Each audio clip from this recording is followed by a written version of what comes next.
So today I want to show you how I managed to put this yard together with practically no money. Most everything was free. And so if you're on a budget, then maybe this will give you some ideas. So just in no particular order, as you can see, I have a lot of rocks. There's some rocks that outline the front of the yard, and I've made a lot of paths, and they surround some beds. And so around here we just have lots of rocks naturally occurring, and they're just everywhere. To some people, I guess they're a nuisance because, you know, it's like your whole yard is just rock. So I collected them one by one and laid little paths and used the big ones to outline beds, and I can move them around if I want to, and I've expanded beds or contracted beds that's around the tree and everything. It was a lot of collecting, and it occurred over a number of years, but I think I put them to good use. I could actually use more, and I'll be on the lookout for more. You can also see I have a bunch of bark. I'm here in the desert southwest, and we have had drought conditions for a number of years. We'll get a downpour, but it still doesn't help us catch up with the drought conditions that we have. So I have some bark. I got that for free from a tree trimming company, and I got on a list. It's like Chip Drop, and they came and dumped a huge load, probably 6 yards of it in my driveway, and it took me a really long time to move it all, but I did. And so I've got it in various areas to try and maintain some of the moisture. A lot of it in the front, and I've moved a lot to the back too. I could use some more. A lot of things I've gotten as cuttings or transplants, divisions from other people. These Egyptian walking onions I made a video about. I have a lot of them now, but originally I started with about 10 bulbs that I got from another gardener and planted them, and over the years they've just multiplied and multiplied, and now I have quite a few.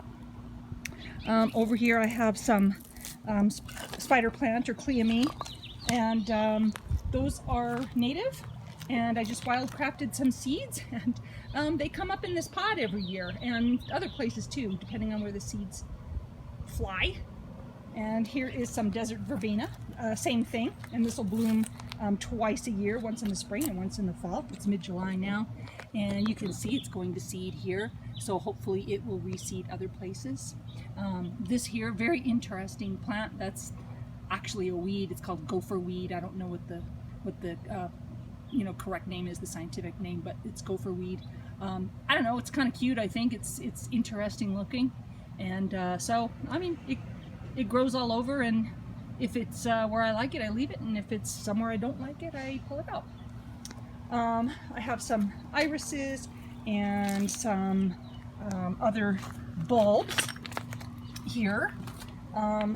They've been from divisions from other people, and or the bargain bin at Walmart. And you take your chances, and sometimes they grow and sometimes they don't. But over the years, I've gotten a good collection of some, and I'm always looking for more. Like there's some lilies that I have, and they come up every year. I have a strawberry plant here. It's not very big, but it was just a runner from my backyard, and rather than throw it away, I just stuck it in here to see if it would grow, and it has. I have some mint. Obviously, mint grows profusely just about anywhere. It's in a pot in the ground, so it doesn't spread.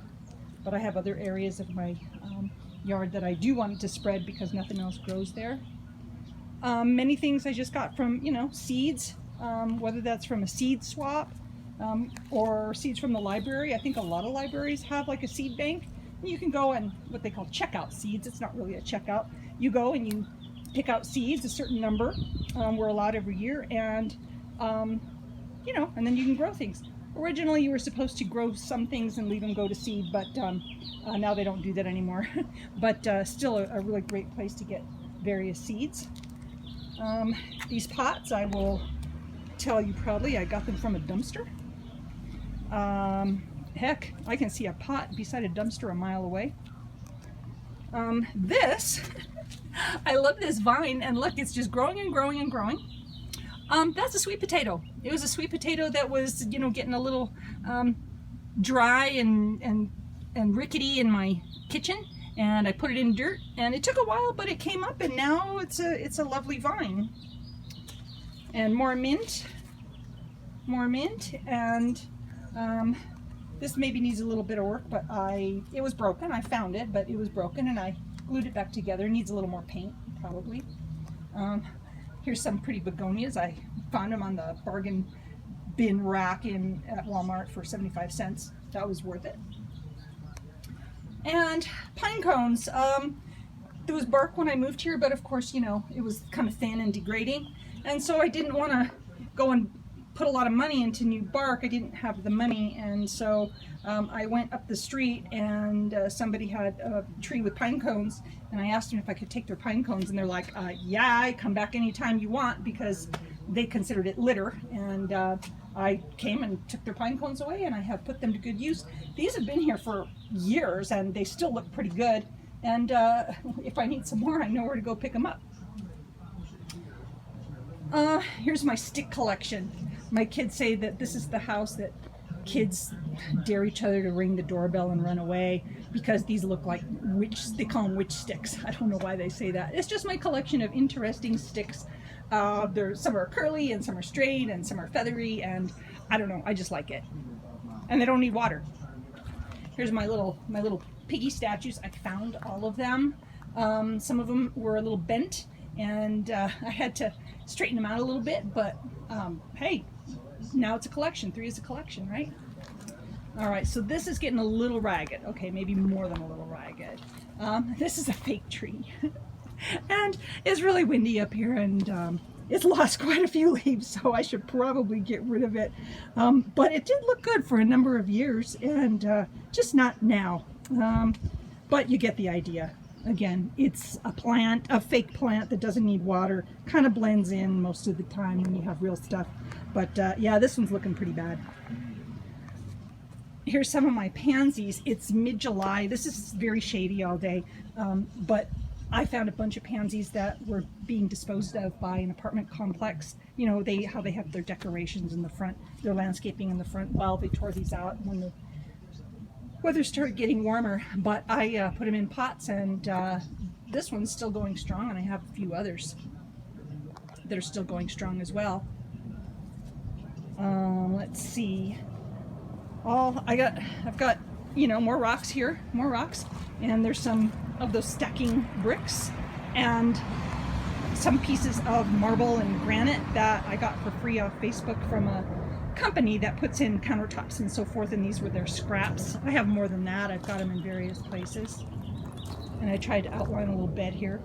This is periwinkle, or vinca, and I started with just some cuttings, or some, you know, some people were thinning out their bed, and a coworker of mine snagged them, and she knew that I would like to have them, so she brought them to me for my birthday one year, and now a couple years later, boy, they are just, they're all over the place.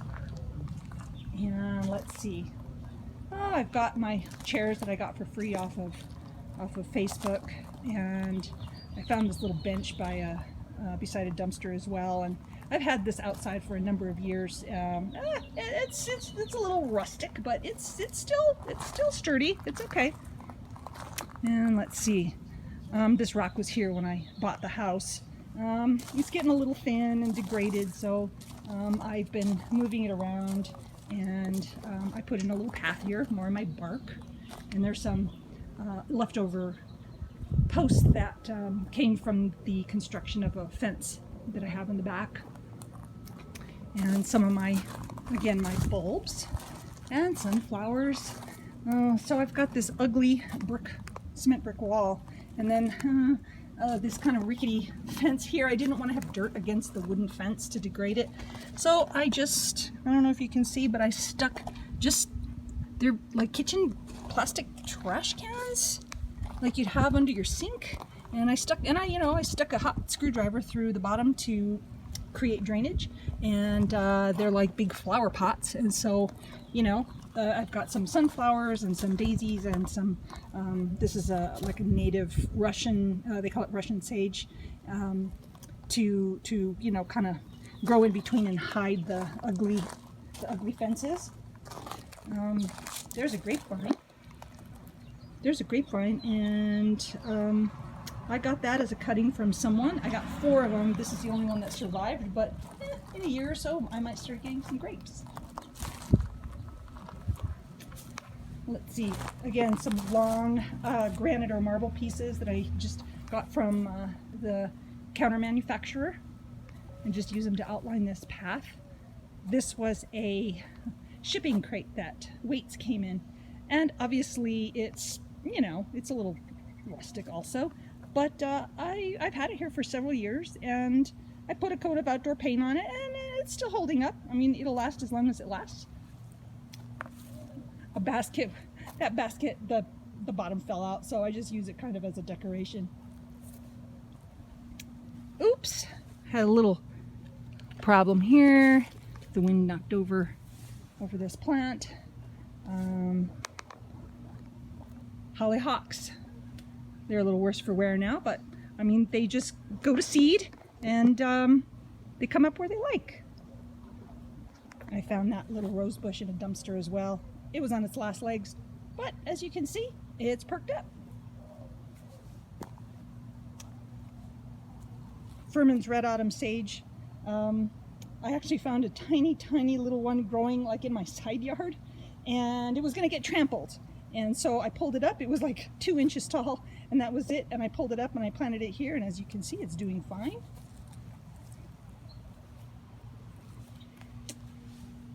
Here's some cactus, which are the children or the babies of a mother plant that I had at a house that I owned 15 years ago. And just everywhere I've moved, I've taken a cutting of them, and they do fine.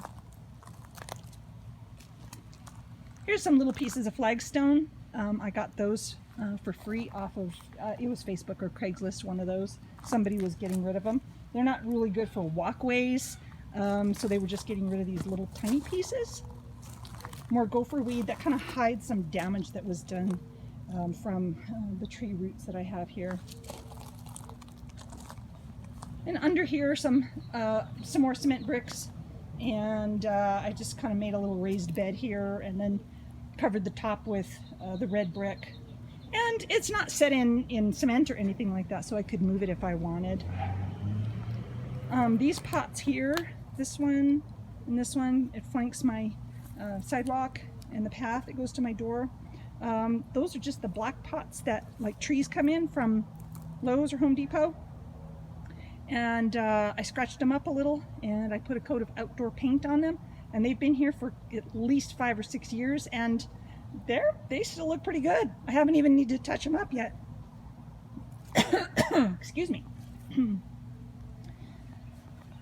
So I just have, you know, a conglomerate of things that I have scrounged and made and found and traded for and got for free. And I think it looks pretty good considering. This is a creation that I made myself. It's a bowling ball, and I painted it with silver paint. And then I made like a little stand for it using a little bathroom trash can and some cement for a mold. But it ended up looking kind of like a cupcake. I'm not like terribly impressed with it, but I tried. And yeah, so I've tried to do it with as little money as possible, because, you know, you can go to the garden center and you could spend $1 million and not be done. So tried to do as best as I could with limited funds. Some things have worked, some things haven't, but I'm relatively happy with it. Always looking for more rocks, always waiting to get some more bark so I can lay that down. And you know, you can create the garden you want. Maybe this isn't the type of garden that you want, but you can create the type of garden that you want. And you can, you know, just if you wait and you get creative and you take a look around, you'll be able to find a lot of ways to save money. Forgot to show you, that's my little wind chime. It's been out here for many years also, so it's a little worse for wear. But I just made that out of, I don't know, junk. Some washers and some beads, and I think I used fishing line for it. So, I mean, there's a lot you can do. So don't get discouraged when you have that bare patch of dirt or that bare patch of lawn. Just take it section by section, and you know, you don't have to get tied into any one style or any one thing. You can move things around, you can change things, and you know, things that work you can expand on, and things that don't, well, okay, well, you just try again. So I hope that gives you some ideas, and I will see you next time.